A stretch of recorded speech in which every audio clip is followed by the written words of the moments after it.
ꯑꯩꯈꯣꯏꯒꯤ indigenous peoples in the Khundaba Manipur sing yellow ngaidagi ꯑꯩꯈꯣꯏ ꯃꯇꯝ ꯁꯥꯡ ꯂꯩꯔꯦꯁꯦ ꯑꯩꯈꯣꯏ ꯈꯪꯉꯕꯅꯦ ꯑꯩꯈꯣꯏꯒꯤ international boundary ꯒꯤ ꯋꯥꯡꯃꯗꯒꯤ ꯊꯦꯡꯈꯥꯡ ꯀꯌꯥꯔꯛꯇ wave of ꯑꯩꯈꯣꯏꯒꯤ migration ꯊꯣꯛꯑꯦꯁꯦ ꯑꯩꯈꯣꯏ ꯈꯪꯉꯦ ꯑꯗꯨꯃꯥꯏꯅ ꯇꯧꯗꯅ newly historical account ꯗꯁꯨ ꯑꯅꯧꯕ settlers community ꯅꯦꯅ ꯈꯪꯉꯒ ꯂꯩꯔꯕ ꯀꯥꯡꯕꯨꯁꯤꯡꯁꯤꯗ constitution ꯅ ꯀꯃꯥꯏꯅ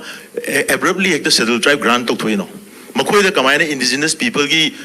rights ꯃꯣꯏꯗ ꯄꯨꯂꯞ ꯀꯃꯥꯏꯅ ꯁꯤꯟꯅꯊꯣꯛꯏꯅꯣ ꯉꯁꯤꯁꯨ ꯑꯗꯨꯒꯤ Som Nakandagi do encouragement the Torum, the back door the Changasu, Several tribe never Hiragati, everything Luenam with the Lueno Pitokre. Over the right of indigenous people, Nakation authenticated wherever later by Yellow Missingi, right Matakta, Narangnahan, the Changalakpa, migrant community, the indigenous right, Pishalakpa, Constitution protect of biggest loophole in Hijagap. Atopamana, India government policy Magai Hijagap. India government policy the entire conflict drive to receive Kulai Paiba Cookie group na nisa koi kang janara manisidi. Sidasu yanada ba yobrai kang jadeko. High river conflict si moina drive to river conflict sida drive to river key actors armed cookie militant group mayam se kanano. Masi India government na Khamaina identify Toroga Manipur Pusalaga Makogi designated came Tamgivano Khamaina Makoiga suspension of operation agreement signed Togono.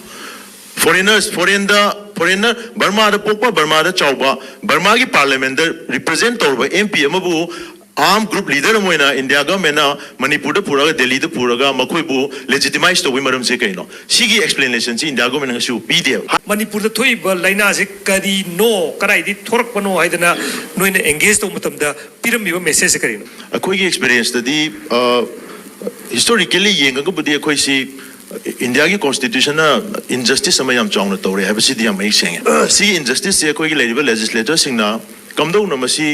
कोई की वह meeting दगी कोई की वह social values दगी कोई की वह customary practices में हम की values दगी ये इंगा law frame तो गता की है बस वाकन खन बगी चांग सी कोई legislator सिंग अब तक हम तो तो है मसी भाव दा assembly दा मणिपुर की मियाँ की inclusive वह idea में दा कोई law में वो पुथोकते हैं तारे India government ने set Torpa any form of law, land law, any other administrative law, frame to work things here. Masi nga sakato nation is the young legislator things in a confined to labor. Mokogi limitations here, do I do some labor don't to Aduna, Masi constitution and Masi injustice to receive a coagulable leaders in a constitution draft or amend to go to a bill put to parliament the influence to go to a meeting to the Matam Chana, a coagi idea sing see Pazana Pura Ngang was in Matotaba.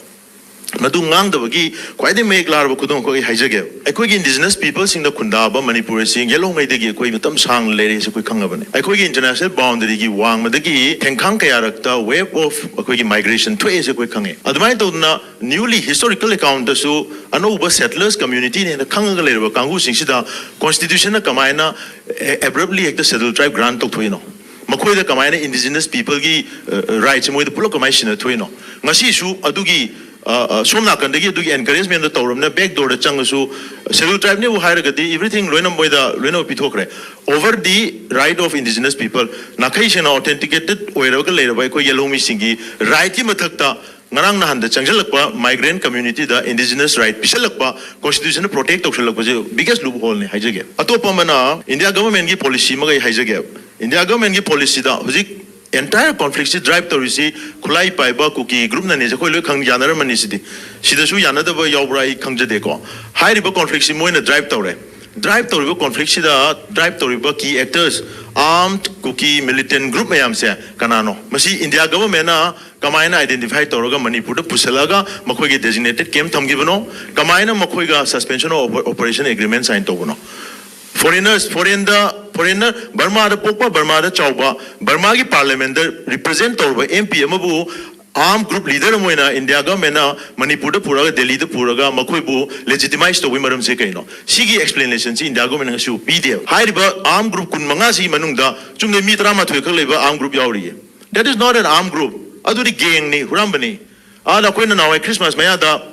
More is about the Lambi the bus Luto and now I don't put in over Natra. Now let them by Christmas barely change up the Luto when I do. Adumbakan wouldn't have Mitaranas Hava, Mitrama Twinners Hava, Mikuni Twinners have a group to revolutionary group lover. Makoi doing the Agamena Khamaina, a peace Toroga, the leader Puraga, peace doctor, we know have see. It's a big question.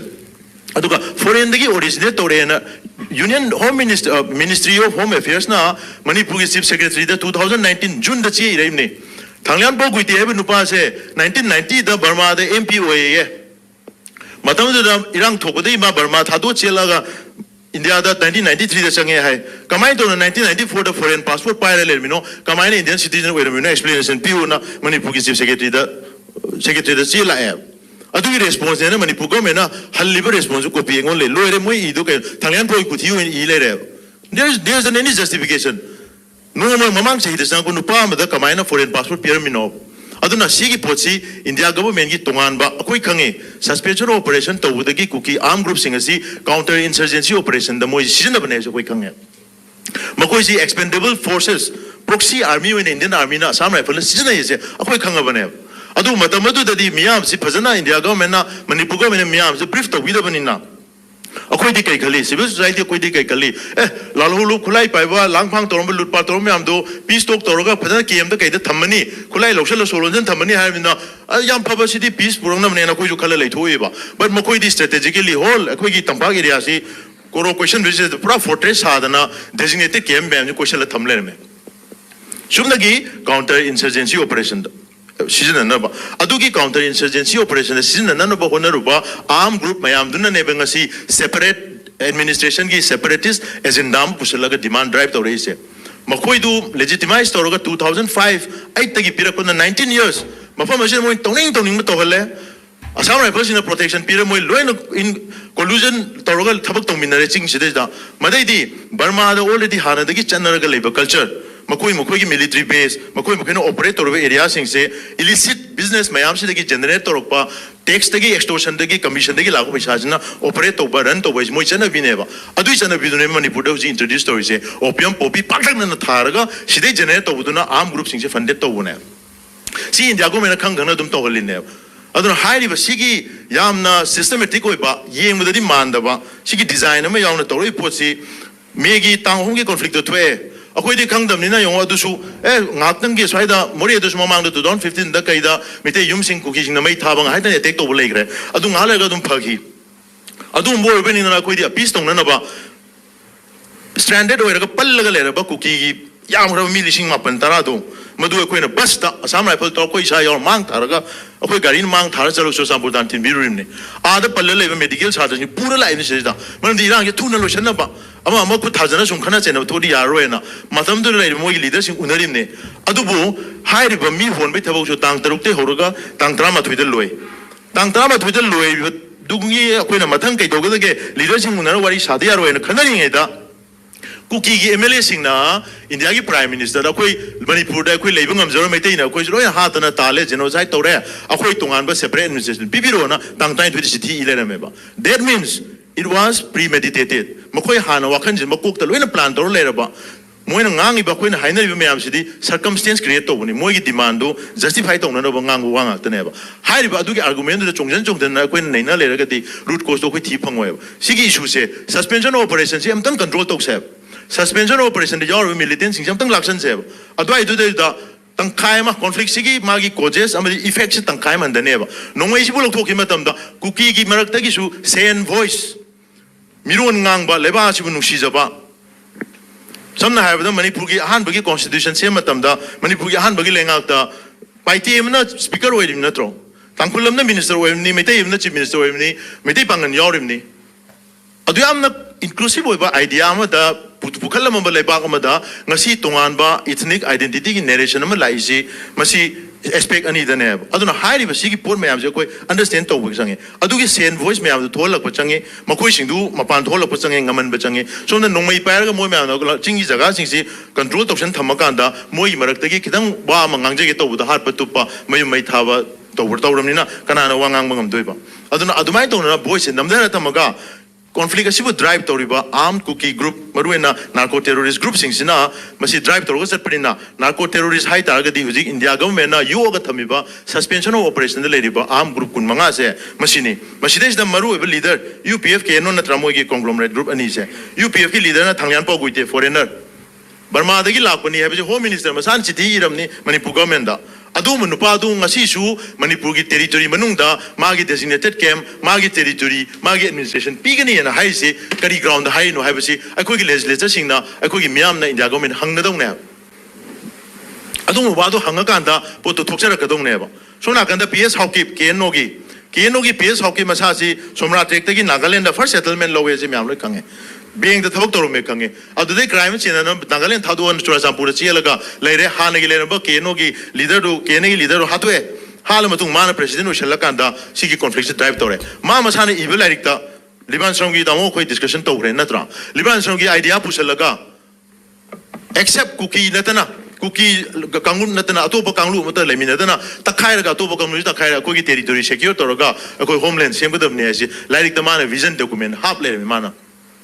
अन सिगी की drive तोरिबा conflict सिगी मागी major player ओइबा poaching से मसी कोई लक्षण न यारो India न खली कइनो India की तुम एक्सपोज तौजरम मे होरेन मैम न खनबदसु नुआइनबा इंडिया गवर्नमेंट कई तोवे इंडिया गवर्नमेंट उरिसे कइम नते अकोई मेटे पॉपुलेशन लाख 3 कुकी की पॉपुलेशन दी सोना कंद लाख 5 तरुम लेरे इंटरनेशनल बॉर्डर की वांग मद लाख 5 5 लेरम बे अदु तागदी इंडिया गवर्नमेंट हजिक हेवी इन्वेस्टमेंट तोरिबा एक इज पॉलिसी सु ओइसनु कलादान प्रोजेक्ट सु ओइसनु सिटवे पोर्ट तान चतोइबा मिजोराम दि चतोइबा लंबी मैम सी येंकांदा अदोम द तारिबा पॉपुलेशन से अपीस तोबे चुमी मिजोराम साउन बे यादे हाबगी आइडिया दने अदना सिगी पोचे सि खक्त नते हजिक सगाइंग रीजन की मखा थंगबा कोई सुंगा एक तनब सरुक सिदा मणिपुर मुक चावल लम अमा इंडियन ऑयल कॉर्पोरेशन लिमिटेड ना ऑयल ब्लॉक अमा लीज तौर थमे ऑयल ड्रिलिंग मफम अहुम ड्रिल तौर ले सिगी पोर में सिगी एसेट में से कन्नन होनबदा मफम अदु खुन तारि मिसिंग अपीस तौदे आदेना मखोय के एफिनिटीज मानबा लमचत जात मानबा सोमदा तारि चिन कुकी ग्रुप सिंग से मसी थेमगा सिजनगदबने हाबा इंडिया गवर्नमेंट की पॉलिसी म्यावरिबा अदुगी मागी एम्बिशियस ओइबा पॉलिसी दु अचीव तौनब होनबदा लमदम मसीगी येलहोमी मेते लाक्ताइ दे ट्रॉम दोइसे मसी दि खबै खरा सारगा मांग तुपतना खरा तौरसु अखोय द थोइना इट्स नॉट आवर कंसर्न अखोय गिदी इंडिया की 1 करोड़ 130 करोड़ की पॉपुलेशन से मसी योग ननब मसी थांग ननब की म्यांमार दगी कोइना फंगदोरिबा कानबसी लौन मरु होय मणिपुर की येलहोमी मांग बतुप थोइतोकते हाबा इंडिया की याम फतब पॉलिसी से मसीना होजिक एलोशन जरगे म्यांमार द लाइबा अचौबा इम्पैक्ट रशियन मिलिट्री डिप्लॉय तौनी हाइरेबा चाइना की JSPC जॉइंट मोगी सिक्योरिटी की मोग मिलिट्री